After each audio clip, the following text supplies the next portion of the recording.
play it cool.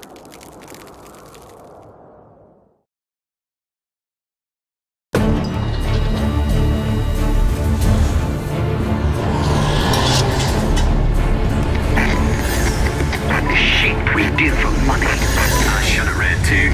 There's a job like any other. Besides, if we pull this off, you won't have any problem drinking a Luna for the rest of your days. Yeah, right. Cut the chatter, guys. We're on spot in 5 seconds. Steady.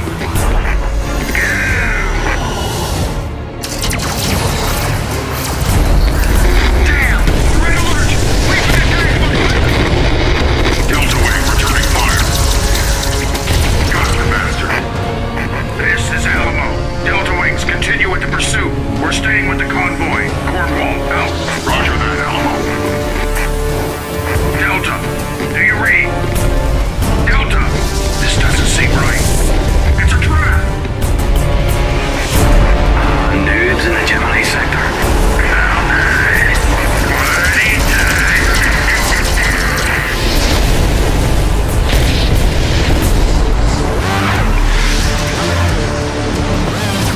Returning fire. Bring it on.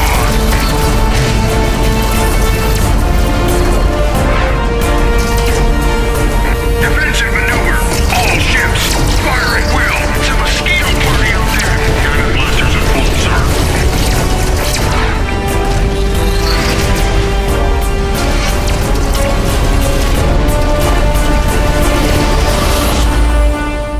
The good, the bad, and you. Time to make a choice.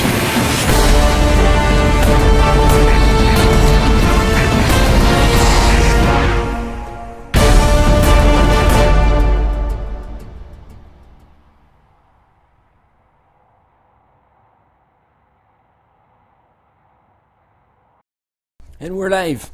Hey guys, thank you very much for being with us tonight. I have the great pleasure to introduce to you Zeno from Little Green Man Games, the developers behind this fantastic game we had the pleasure to play with for the past couple days, Starpoint Gemini 2.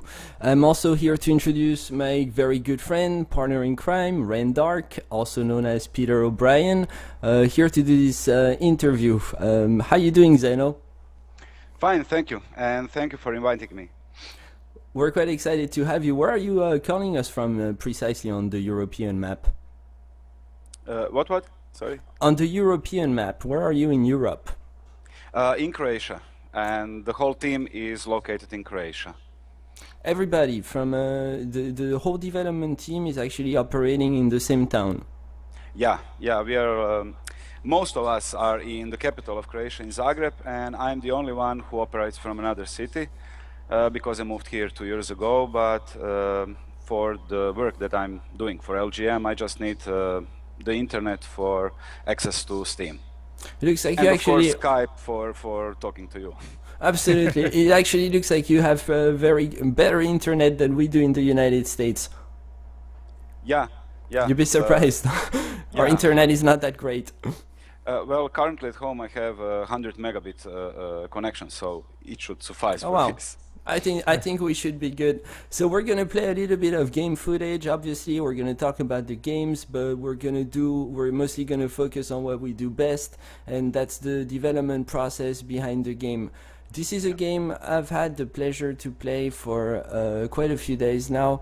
It's very impressive in that it fits into the indie gaming industry, and yet at the same time it goes as broad and deep as a AAA game. It's been compared to the great fancy MMO that everybody knows of, and the name escaped me now. Help me out here, Rendark. EVE Online? Yeah, EVE Online, yeah. And I hate to start the interview on something as basic, almost cliche, I want to say, as having you react to the comparison. Well, we had more comparisons, not just the EVE Online. People are calling us EVE Offline. Because we're exclusively single-player game. Yeah, single-player game. EVE Offline is the often comparison that we hear, and also they're comparing us to Freelancer, which is something that is flattering, and it makes us proud, because Freelancer was a AAA title, and it's a legendary title. And comparing us, a team of 9 people, to Wow. a AAA title is amazing. So yeah. So you started, I think you said you started with 4 guys. Yeah, the first Starpoint Gemini was made by 4 guys with almost no budget, and they have done everything by themselves. No outsourcing whatsoever. Even the voiceovers were done by themselves, which was terrible, but still it was done. And the voiceover on this specific game is absolutely incredible. I have to say, it's very well executed, and for video games it's quite a feat of strength, because we see so many games that just the voiceover kills the story, kills the ambient. This one keeps you in. Before we even get there, before we even focus on the game, can we find out a little bit more about you, Zeno? What made you join the team, and where are you coming from? Starting with the games you started playing the first time you held a joystick in your hand. Yeah, well, it was a long time ago. I started gaming back in 1986 on Sinclair Spectrum, and the first game that I played was Elite and Hungry Horse. Old players will remember Hungry Horse. It was arcade something game. Peter, and does that ring a bell? Peter is a big fan of retro games. His podcast is actually about retro gaming. Do those ring a bell, Peter? The ZX Spectrum does. Short of that, no, I never had a chance to play one. Yeah, Elite was the legendary Elite, Braben's Elite, and Hungry Horse was a small team game. And later I continued on Amiga 1200 with legendary games like Theme Park, Dune 2, Sensible World of Soccer, and so on and so on. And later I continued on PC. And yeah, in Little Green Man Games, I first started... well, before, sorry to interrupt you, before even Little Green Man Games, the transition from being a gamer to actually wanting to work in the industry, what made that happen for you? Well, I wanted to work in game industry and be part of it since I was 15 years old or so, because the gaming was a big part of my life. And what made it happen? Mario did. Mario, who is CEO of LGM, and he invited me to join the team, and I was ecstatic back then, and I still am about that. When was that exactly? Well, first I started in early access as a game tester, but I volunteered for them, and I was a game design advisor, and I joined the team in November last year. Officially joined the team in November last year. This before was volunteering for them, helping people on community, and hence my community manager status. Have you? What's your take on the indie industry? Your personal opinions of the general motion of the indie scene over the past, I'd say, the past decade? How it's literally boomed and become quite a phenomenon that's able to compete against major studios. As far as demand goes, demand for a population that is not marginal, that is very much part of the core of PC gamers. Yeah, well, in my opinion, it seems that market was saturated by AAA titles which didn't offer enough anymore. And small studios began to make fantastic titles. People realized that indies can give them as much fun spirit and fantastic gameplay as any AAA title, and for half the price. And I think that's one of the reasons we have seen a huge expansion of indie scene. And also, the main difference between indie and AAA titles today is that indies, I think, became a synonym for something new, for new ideas, for fresh concepts, and that is the value of indies. In standard, already seen game production, indies have no chance of competing with AAA titles. What do I mean? For example, if someone decided to make a Grand Theft Auto clone, they would fail. But then comes a game like Bastion, Minecraft, or Bindings of Isaac, and they brought a breath of fresh air to gaming market. You see, so you see it, do you see it evolving in parallelly, if I can say so, to the AAA studio, or actually at some point we're gonna reach a juncture where the indie scene is gonna produce games just as beautiful and just as in depth, thanks to stuff like crowdfunding, Kickstarters, early start on Steam, all these new channels that allow people to team up, come together, and actually make something that's quite elaborate. Because back on Starpoint Gemini 2. It's amazing to see how an independent studio, like you say, 9 guys. I think there's no better. 9 people is an indie studio. It's not, you know, you're not looking at EA able to produce a game that is as big and as full as Starpoint. I think that we are at that point even now, because you have Chris Roberts and his Star Citizen, which is an indie studio by definition. They're self-published. They do things their way. Chris Roberts can do whatever he wants with it, and they already have a budget from over $85 million at the moment, and still growing. So it's an indie studio by definition, but it's larger than many AAA studios. So I think we are already at that point where indies can jump over the AAA studio and title in terms of graphics, content, and budget, of course. Would you say that the AAA scene still is developing games that are worth your time? I see Far Cry 4 in the back, Dragon Age Inquisition. You're a fan, right?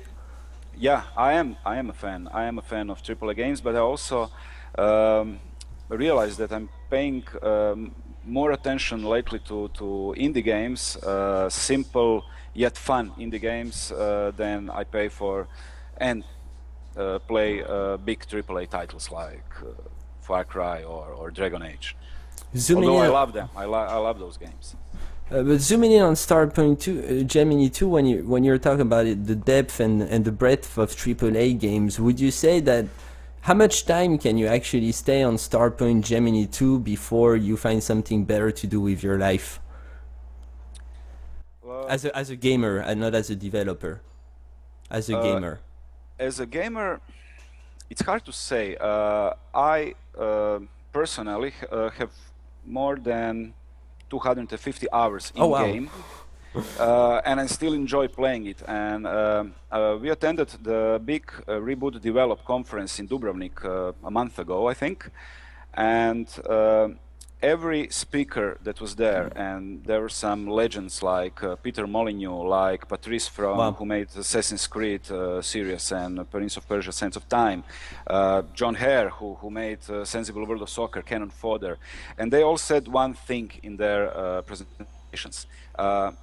If you enjoy playing your own game, there is a big fat chance that other people will too. If you don't enjoy playing your own game, forget about it, trash it, find a new project that will interest you. So, but aren't you going to find that the systems in place, like you're looking at crowdfunding, for example, and early access on Steam, these we just had a very interesting interview last week with Simon Dean from Folktale, and he was actually talking about at first the team first set out to develop the games they wanted to develop, the games they wanted to play, and then through the community exchange that happened between the studio and the gamers, they ended up changing dramatically some of the core dynamics of the game to better please the audience that was actually funding the project.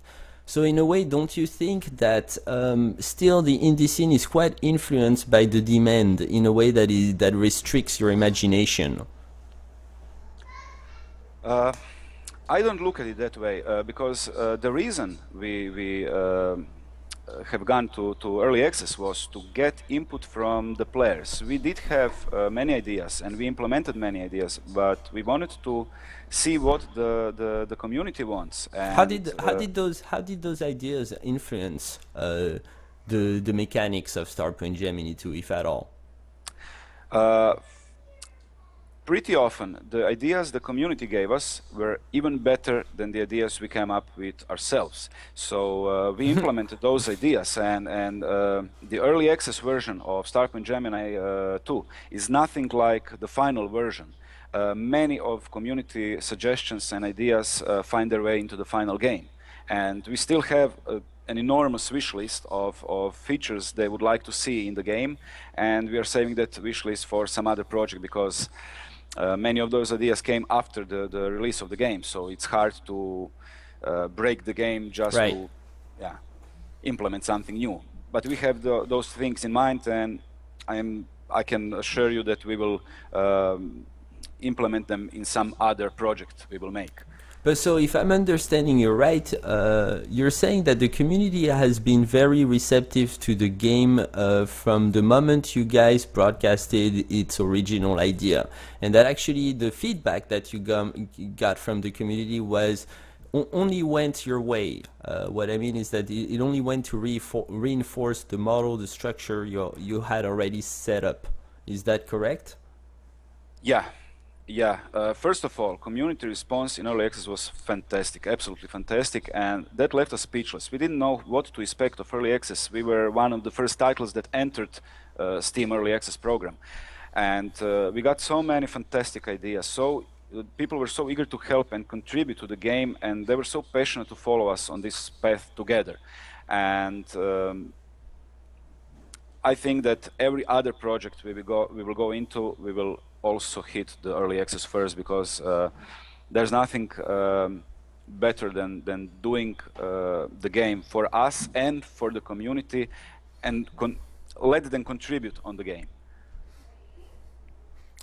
You joined the team recently, but still you've worked closely with Mario and the guys from the founding team, so I'm sure you've had lots of conversation, beers at the bar after long hours working, and you probably have some pretty good insight how the concept of Starpoint Gemini 2 came together, even the original Starpoint Gemini.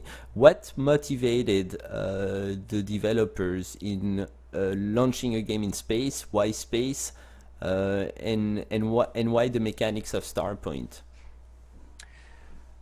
Well, first of all, we all, both the rest of the LGM team and me, we grew up on Star Trek series and movies, Star Wars movies, games like Elite, Wing Commander, Freelancer, and the guys wanted to make a space adventure with capital ships, with epic battles, with heroes and villains, and also they wanted to give the players the ability to spend as much time in the game as they want, thus making a game a sandbox with open universe. And also at the time when they decided to make Starpoint Gemini first one, the space genre was very scarce and in stagnation, I would say, and they wanted to offer something different and something new, because they had many ideas and wanted to use them in the game. So players are the ones who will decide if we failed or not, but they tried and they succeeded in making the game and publish it. That answers it. Obviously there's a very strong connection to Star Wars, even if it's an undercurrent. It's not something that's in your face, you feel it. The moment the storylines begins, there's a father-to-son relationship. The Empire, I almost wanted to say, strikes back. But there's also a blend with European wars that I'm getting. There's the evocation of an alliance, a former alliance that was basically dismantled by the Empire, and the Empire looks a little bit I don't want to say like Nazis, but there's definitely a resemblance to some of the World War II images that we have stuck in our heads. Any reason why that outside of video game this culture brought into the game? Yeah, I can answer on that question in one sentence. Mario, who is not only the CEO of LGM but also a story writer of Starpoint Gemini 1 and 2, he also loves Star Trek movies, Star Wars movies, and he's a history teacher. So Okay, okay, well, that explains it, and you can see right through it when you start the. It works well. It's actually I think it's a great blend of European history and at the same time the fantastic. It's also I think that's common to a lot of developers who throw themselves into space. There's always this interesting blend of dynamics between anxiety, silence, just. And then the rush, the combat. When it's such a contrast. When you're playing the game, you have those. You go through those. You might go through 6, 7, 8 minutes of gameplay, just traveling from one destination to the next, relaxing, have a drink, read the stories, check your quest, your inventory, and suddenly you enter this stage of combat, and the feeling get completely flipped upside down. Suddenly your heartbeat is rushing. You gotta get this nailed. Is this something that you're gonna find in the I guess the personalities of the people behind the game?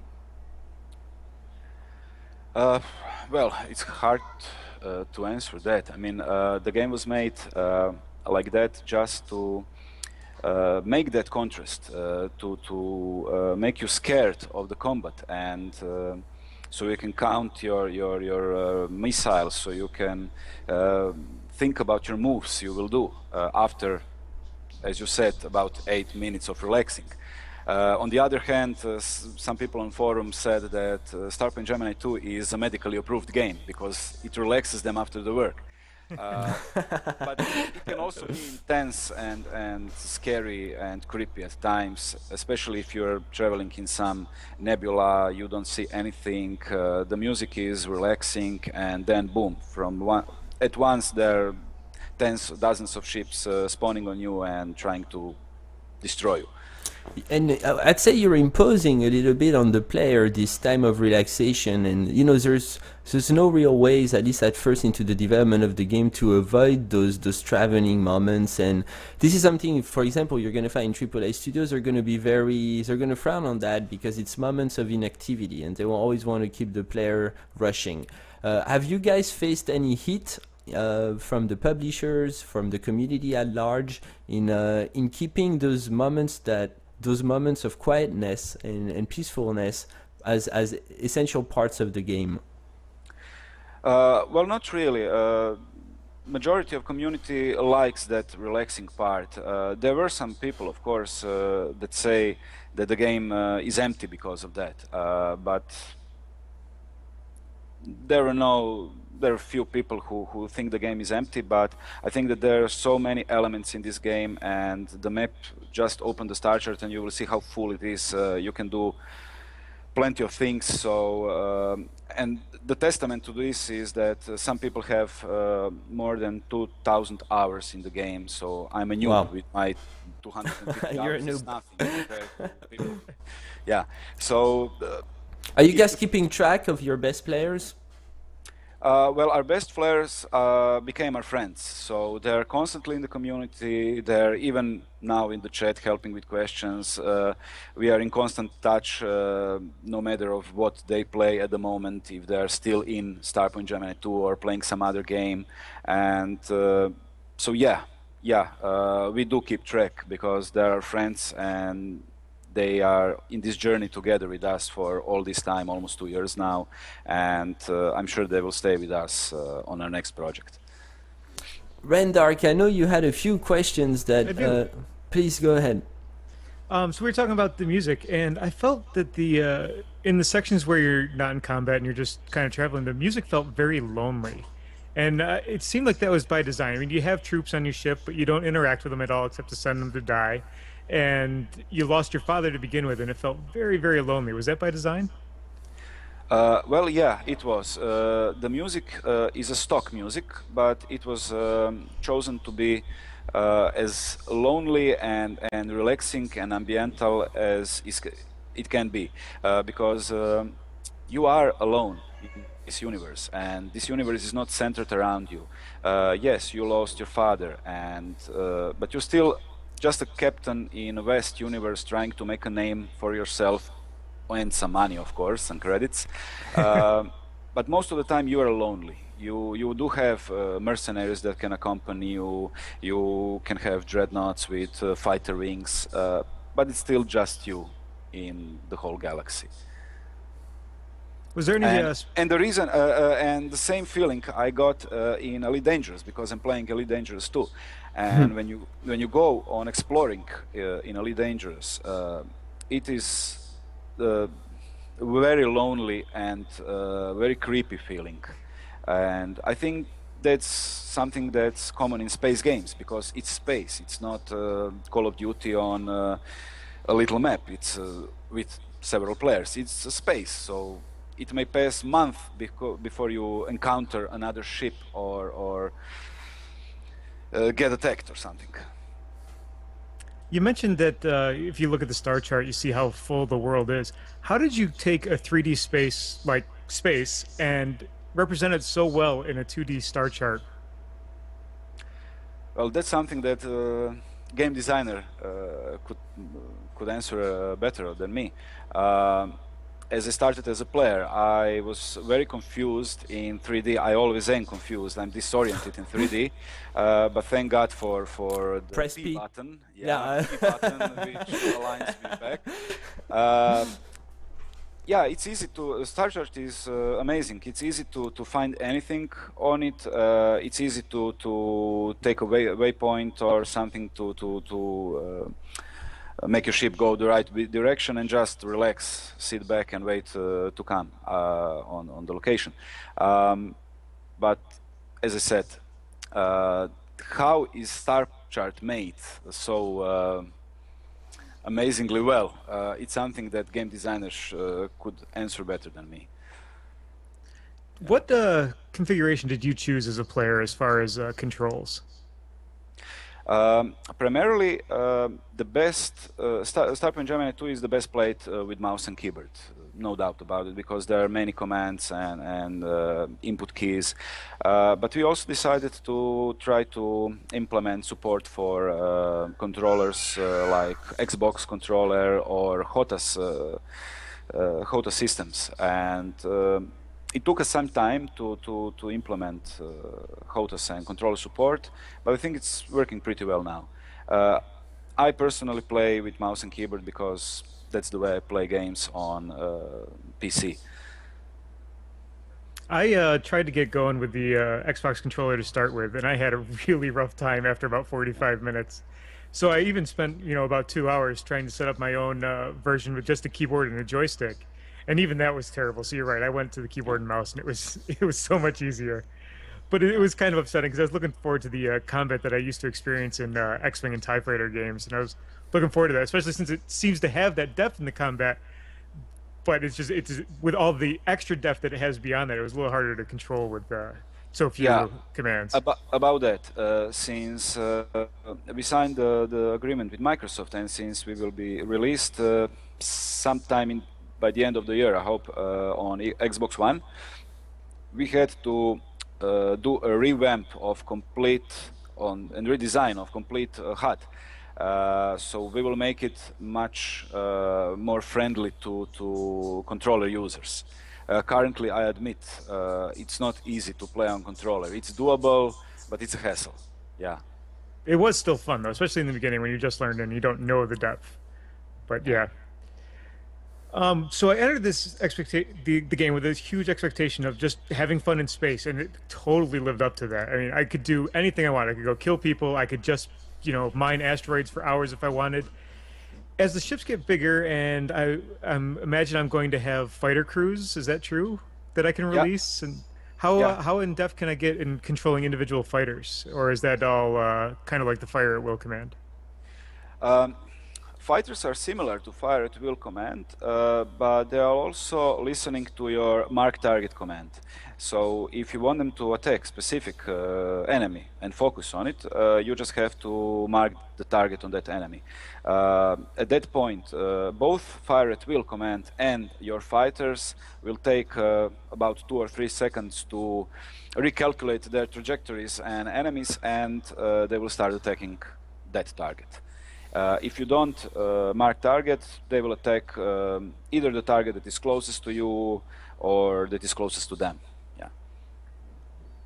And one more personal question. How do I do a capture mission? How do I do those capture missions? I tried one today. I had them grappled. I sent failed. guys on board, and I had no failed clue. miserably as well. Yeah, we had some tutorials on all forums, on Good Old Games forum, on Steam forum, and on official forum on capturing. Capturing is the easiest way to get money, but it has to be done right. So first of all, you need an officer. Hire an officer that increases trooper strength, for example. He will make your troopers more powerful and effective in combat.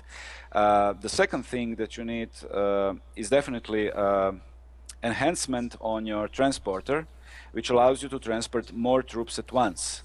So you will have bigger batches of troops transported at once, and they will conquer the enemy easier. And third, but not the least, is if you damage the ship to, I would say, half hull damage, their troops will not die, but they will become demoralized. They will be in panic, and they will be much easier to overpower and capture the ship.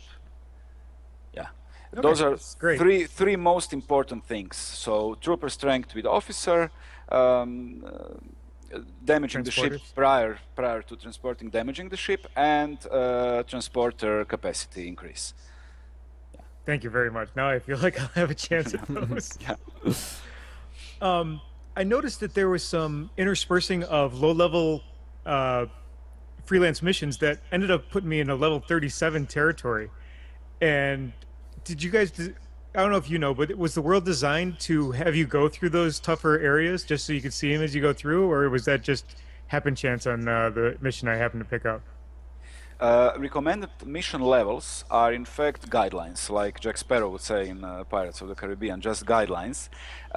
It all depends on your ship, not just on your level, but on your ship, on your weapons, on the amount of enemy that can spawn on you. Sometimes there will be one ship and you will overpower it, even if it's a higher level, if you're a good player. And sometimes you will have to decide if retreating from fight is the best things to do. Also, star chart is divided in sectors, and on star charts you have those sectors are in some level ranges. There is actually a map on official forum which can show you what sectors are what levels.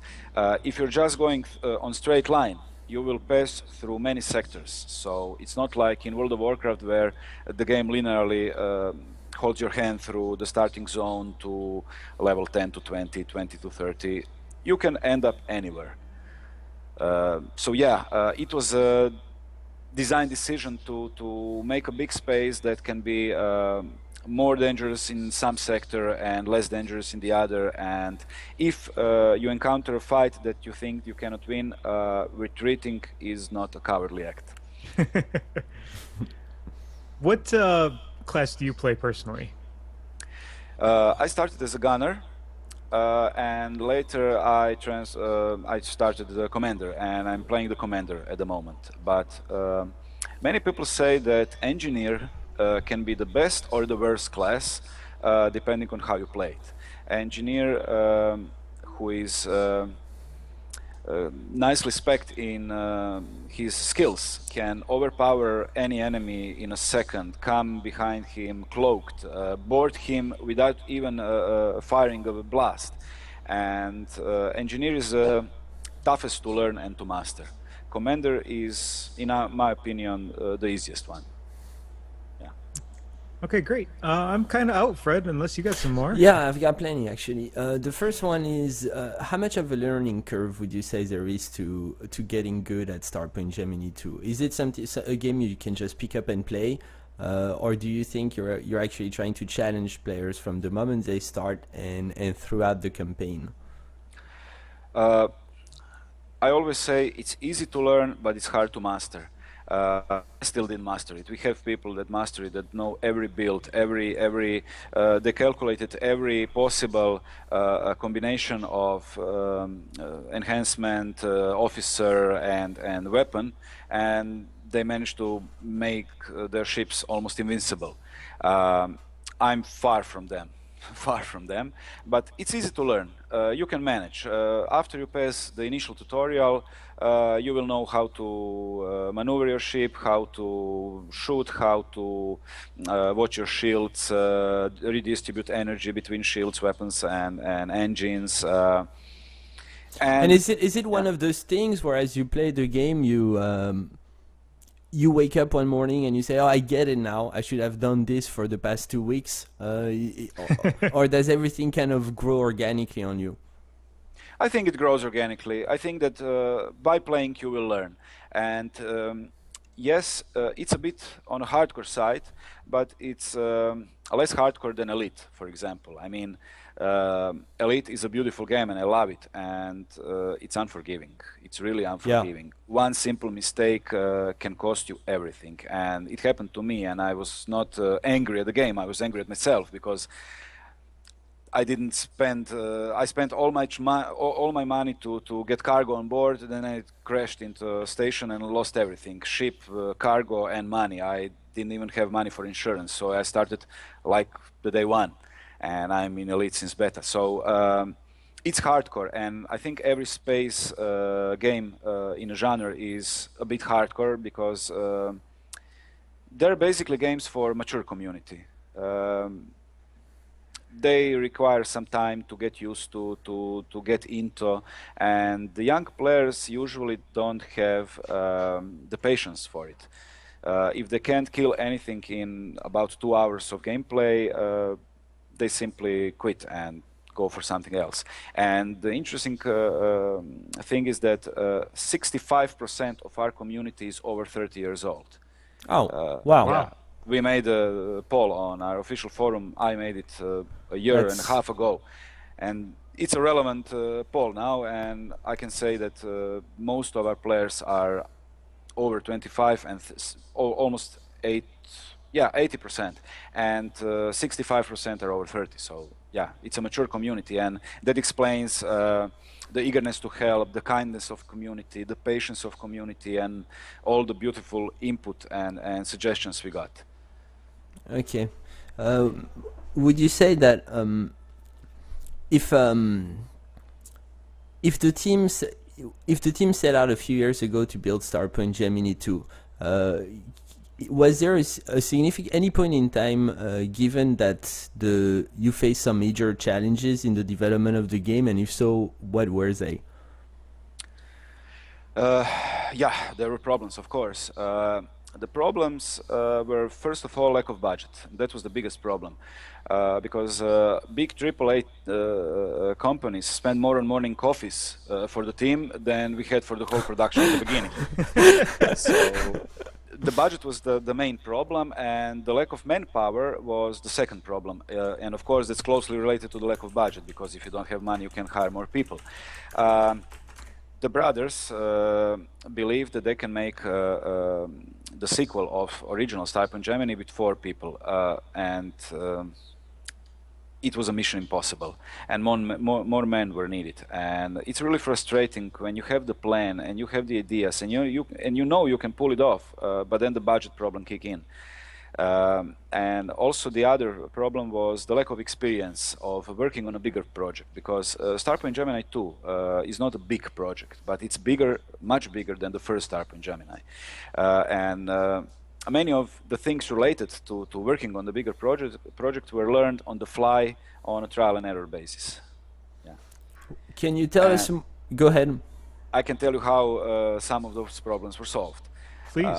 Yeah. First of all, Iceberg Interactive jumped in with some of the budget problems, and then we took a gamble and went into early access, which gave us another financial boost, and that was a fantastic idea. It was a gamble, but it was well worth the risk. Why do you say it was a gamble? Because in early access you never know what to expect, how many players will come, how many buyers you will have, what expectations they will have, what will they think about the game, because we had the alpha game. It was more proof of a concept than a game. There was nothing in it. You could fly one starting ship and you could fly for hours, and from time to time kill something, but it was far from this. There was no side missions. There was no campaign. Mining, trading was. There was nothing. And we depended on the people. If they liked what they saw as a proof of concept, if they believed in us and show us their support by buying the game in early access, that made us that helped us to make the game as it is today, of course. And yeah. And so Iceberg actually came. So Iceberg came in before the early start, but came in after the project got started. It was already in the making, and they caught it and said, "This is something we want to invest in." Actually, no. Iceberg came in on the first Starpoint Gemini. And the truth is, on the first Starpoint Gemini, the team had a hard time of getting a publisher and finding any publisher, because first of all, it was a team of 4 inexperienced people. Second of all, it was a team with no projects behind as a reference, and nobody trusted them, and nobody heard of them. So we accidentally found Iceberg Interactive, and they loved, and at the time they loved and pushed space games into the market. Really? Yeah, and that was a good thing. They helped us getting published, and since the first game was quite a success, considering it was made with almost no budget, it was not a problem to sign a new deal for Starpoint Gemini 2. So they're our publisher from Starpoint Gemini 1. And since Iceberg is mostly working with space games, they know how and where to push information on new space games, so that helps us too. And for now, we're really satisfied with Iceberg, since we are both growing together and expanding together as both companies. And interesting thing is that they also have another Croatian developer under their wing. It's Gamepires, with their fun and intense racing combat carnage shooter game called Gas Guzzlers. And they recently published a sequel to another space game, which is Star Drive 2, which is also made by one man, and that's amazing. Yeah, we know Star Drive 2. That's it's a very well-known game, very popular. Yeah. And another thing that Iceberg helped us with was with marketing and getting us visibility, and also helping us to get released in more languages, because currently Starpoint Gemini 2 is available in English, German, Russian, Polish, and later in the last update we released a French translation, which was done via Iceberg, but by our community member. So thank you, Sebastian, for making the French translation. Yes, I'm the first one to thank you for that, and if you could send me a copy after the call, I'd appreciate it, Zeno. Actually, the language switching is done by Steam, so you just have to... Oh, so you just have to change it on Steam. Change the language on Steam and relaunch the game. Yeah, that's great. You say you have a team of 9 guys that work on developing Starpoint Gemini 2. Can you walk us through at least the core team, their jobs, responsibilities, and how they interact with one another? Of course. Well, this was not, as I said, like it was not like this from the beginning, because there were only 4 people that started on a sequel. Right. But currently there are 9 of us in the team officially, and those are 3 brothers, Mario, Daniel, and Tomislav Mihokovic. They're co-founders on the LGM team. Mario is a sound designer. He is a story writer and also CEO. Daniel is a chief game designer and scripter. You have Tomislav Mihokovic, who is a lead 3D artist, 3D modeler and graphics designer. And you have a guy who is known on forums as Oliver the Sleepless. He's a lead programmer and engineer. He created the Whale 1 and Whale 2 engines that are running the Starpoint Gemini. And you have me. I'm in charge of PR, forums, Facebook, Twitter, and gaming community. All the marketing. And the marketing, yeah.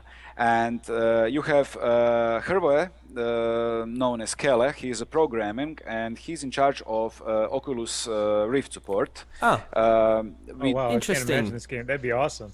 So yeah, we actually had a working build in on Croatian biggest Eastern Europe Croatian gaming convention, Reboot Infogamer. It was in November last year, and it will be in November this year. It's getting bigger every year, and we had a working Oculus Rift demo there, and we had almost 10,000 people tried Starpoint Gemini 2 on Oculus Rift. Yeah, it's not a commercial build yet, but we are working on it. But now we are just waiting for Oculus to release a consumer version of the product. So, how much of an effort is that in the current daily life of the team?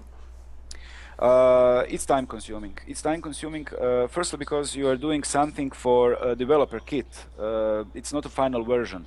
That's the reason why, if I read that correctly, why Far Cry was not made for Oculus Rift. They said they want a consumer product, not a developer kit. And they will not do the support for Oculus Rift before they have a final product in their hands. Currently, we put it on hold because we will wait for the final product, which will be released, and then continue to work on the Oculus Rift support. So I guess it goes without saying that you guys as developers are very excited about the Oculus Rift. Yeah. I have tried Starpoint Gemini 2 on Oculus Rift and many other titles on Oculus Rift, and I'm really excited about this technology, and I think it will become mainstream in a few years. I even tried Elite Dangerous on Oculus, and that was also amazing. Especially space games are fantastic to play on because of the depth and the feeling of space, and I can. Let me tell about other guys. Then we have Mihailo. Mihailo is the master of visual effects and shaders and special effects in the game. Everything that shines, every particle. Which is big in space. Yeah. And we have Antonio. He's on the chat right now answering to our questions. He's a programmer, and he's in charge of Xbox One port. And also in charge of controller support, and he's doing a wonderful work with Xbox port. It's going much faster than we expected in the start. And we have Goran, who is a lead 2D artist, an amazing artist. It's a beautiful. The 2D work on the game is absolutely gorgeous. Yeah, Do you know if it's hand painted at first and then moved to Photoshop in the aftermath, or if everything is generated by computer? I would like to answer on that. I think it's made in Photoshop, but I'm not sure. Okay, you'll take a rain check. Yeah. And last we have Josip and Matej. The guys are two students who definitely deserve a bigger title than students, because they're very talented, very smart, they're quick learners and hard workers, and they're doing most of the new DLC port by themselves. Josip is one of them, and he also made another game called Follow the Leader with another indie team, Binks Interactive. So I'd like to mention them here, and please, guys who are watching this, check them if you can. It's a small team, and they also need visibility, so spread the word if you like what they're doing. Yeah. Yes, absolutely. And if you want to send them down our way to get some coverage, we'd be happy to do it, Zeno. Yeah, I will. They're still in alpha. Follow the Leader is a platform game. It's very cool. It's very beautiful. It reminds me. It has some mechanics of the Swapper, because you have several squares that you can transport around to open some doors and combine them, similar to the Swapper mechanic. And also I can say that as a team we are functioning perfectly, because all the team is one office except me, but I'm also with guys on email, on Google chat forums, so on cell phone, so it's not a problem. Yeah. So the team is fully at work at the moment? Well, at the moment, no, because it's 2 a.m. But yeah. They will be in the morning. We appreciate you staying up for us. No, it's not a problem. It's really not a problem. And I have to admit that we consume way too much junk food when we have Steam daily deals and sales. because our main what type of an impact was the Steam sale that recently happened on the game? Well, it was a very nice boost, and I can say that the sale went well. From all the bundled games in, it was a publisher weekend, and it was Iceberg Interactive weekend. And from all the games that were bundled in the bundle, Starpoint Gemini 2 alone was doing better than the whole bundle. So wow. It's a nice, it's very nice sale, and we are pretty excited about it. And during sales, we try, our goal is to stay awake all night, not for all of us, but to work in shifts, so we can cover the forums 24/7. Because when you have a sale and you have a new player who arrives, and in a game that is complex, like Starpoint Gemini 2 is complex, they had some questions, and if you just go to sleep and answer those questions in 8 hours, it's terrible. So I'm in charge of those night shifts, and I stay up all night answering questions. We became known for our connection to players and for our response times on forums and activity on forums. So we are trying to continue that, no matter if we solve the game and if we have a solid fan base. Every new potential customer that comes to us with a question, someone always answers that questions, and there are almost no topics on Steam forum that are not answered by one of the developer. Yeah. Okay, so before we move on to the Q&A, I want to push you on something. You're very happy with the development of the game. You're very happy with its reception both from the community, but also from Steam and the early start. The game goes on sale, does better than all the other games on that sale. It seems that the future is bright for Little Green Man. What's next for you? Are you planning on focusing on Starpoint Gemini 2 some more? Are you planning on growing the team? Or are you, and the big question is, do you guys have any openness of any sort to go online? Let's start first. We are currently working on several fields. First of all, we are doing Starpoint Gemini 2 port for Xbox One, done by Antonio. The good thing was that we developed Starpoint Gemini 2 with advanced DirectX 11, so the Xbox port was pretty painless, and it's going rather well. And we are also doing, Kele is doing the complete new HUD design for the Xbox, as I mentioned. And it will be better suited for the next PC project, but also for Xbox port. And the closest thing that will be released now is Starpoint Gemini 2 Origins. That's DLC, and this is the first time I actually said the full name of the DLC. We are fantastic. If our editor-in-chief Steven is watching right now.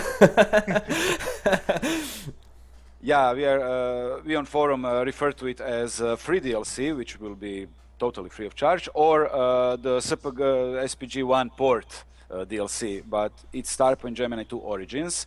And this will also be one of, I think, the bigger DLCs ever published, free DLCs ever published, and I think by anyone, since it will be twice as big. Oh, wow. As the whole Starpoint Gemini 2 in terms of storyline, because Starpoint Gemini 1, original Starpoint Gemini, has a much bigger storyline. Is that in a way Mario's? Is that Mario's making his ambition to go deeper on the lore? Well, Starpoint Gemini 1 was the game that received not too many positive reviews. It had some zealots and followers, but mostly it was just a learning experience for the guys, and it reflected on the game. And people said and often ask if they need to play the original to be able to play Starpoint Gemini 2. And we said no, because the new story is just continuing and will make you familiar with the memorable characters from the original. But we also promised people that we will import the whole story into the Whale 2 engine, into the Starpoint Gemini 2 engine, so they can just play the complete game, the complete lore. And of course, the first lore was also written by Mario. And it's not just a Mario's suggestion, it's all three brothers decided to make that DLC, and later we managed to push it as a free DLC. So That's great. I think it's pointless and unfair. Why free? I mean, why the generosity? I assume you guys need the funding to pursue. What's the motivation to make it free? All of us are, to be honest, fed up with one haircut, one beard DLCs that are just money milking nothing. Yeah, I'm not referring to The Witcher 3, of course, because even when they make those kind of DLCs, they give them for free, as it should be. Yeah. And that was our main reason why we released many free content updates and why we are releasing this free DLC. First of all, this DLC is pretty time-consuming to port, but it's still not anything new. It's old story, old game, and it would be unfair to charge it double. Wow, that's very ethical of you guys. Well, that's something that community respects, and our honesty to them and their honesty to us is something that kept us going for all this time, and that kept this connection and communications with community as good as it is today. That makes total sense to me. Thanks, thank you, Rendark. Do you have questions from the community for the giveaway? We're gonna keep the two best one for last, just so you know, Peter. And these two questions, the proud owners will get this game for free. Well, they were already answered in the chat, but I'll go ahead and mention them here. Stylomax asked, when it comes to tactics for the game, what were the largest influences? Did you try and model them off somewhat realistic tactics from the Navy and Air Forces of various countries, or did you get influences from other sources? Would you like me to read the answer? Or I think you're another rain check. I'm trying to find the yeah. When it comes to tactics for this game, what were the largest influences? Did you try modeling of? Well, it was a combination of everything we have seen so far in movies like Star Trek and Star Wars, games like Freelancer, Starfleet Command, Bridge Commander, and it was some kind of combination and a mix of all these things we implemented. Not Navy Air Forces, because we didn't want to make we wanted to make a tactical combat game, but not an advanced Navy warfare game. Okay, and then GeoNode had a question. Have you ever considered implementing a co-op or multiplayer aspect to the game? Yes, many people ask that question, and you would be myself included. Yeah, you would be surprised how many people actually stated that they would not buy Starpoint Gemini 2 if it was not exclusively single-player game. This was something that we did not expect those kind of responses, but many people actually stated that they don't want it to be a multiplayer and that they are fed with EVE Online's community. I mean, I love EVE Online. I have played it for 8 years, but when you have a community, you never know what can you expect. And we are thinking about some kind of co-op mode in the future, not for Starpoint Gemini 2, but for the next project, but nothing on the MMO scale or something like that. Okay, and I have one last question for me. I had to ferry some ass-kicking bubblegum. Where did you guys come up with your names of items and that aren't quite, normal like that?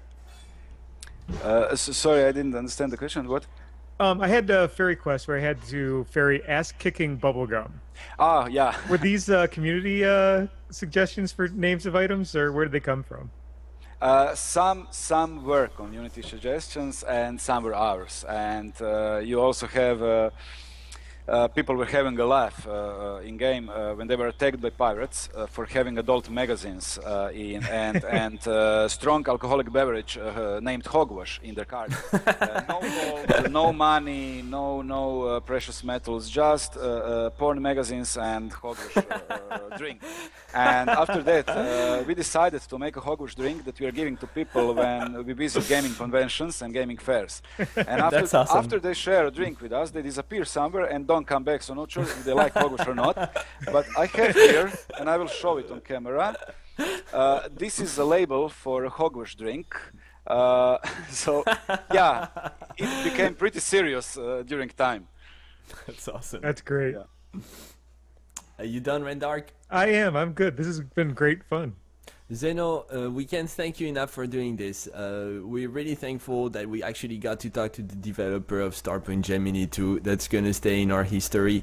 We'll make sure to send you, of course, the publication of the interview. If you can join us next weekend with a few developers and people in the channel. Next Sunday, we're having an important show, a roundtable called Rise of the Indie. We're bringing in the developers from Starpoint Gemini 2, Folktale, Savage Land, and OOTP16 to talk about some of the big issues that are either helping or plaguing the industry as a whole.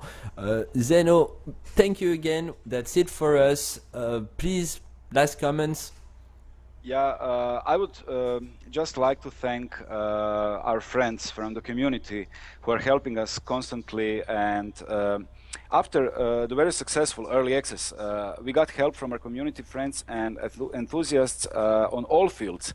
We have Ryu-chan, he's with us in chat now, and he's helping with bash squashing. He's one of our biggest and best modders. We have Probe and Tamveras that are almost sleeping on forums just like me and helping newcomers with questions and help. We have people that are helping us with killing Chinese spam bots on our official forum. Modding community, I didn't talk about modding community. I will just thank them because Starpoint Gemini 2 would be half of the game without them. We have fantastic Star Trek, Star Wars mods. So thank you, Clonicus, Brands, Dietrich, and many others who expanded the game beyond our wildest expectations. Yeah. Zeno, and thank you, because we wouldn't have heard it if you weren't here. So thank you very much for all you guys are doing. We're big fans. We're going to keep following. Join us on opnoobs.com. People who are listening, check out the interview later on. Please promote it. Let's get this game out there. I'm calling out the streaming department too to get it playing on our Twitch channel. Thank you, everyone, and have a great night. Yeah, thank you for having me. Of course, thank you, the cat. Bye.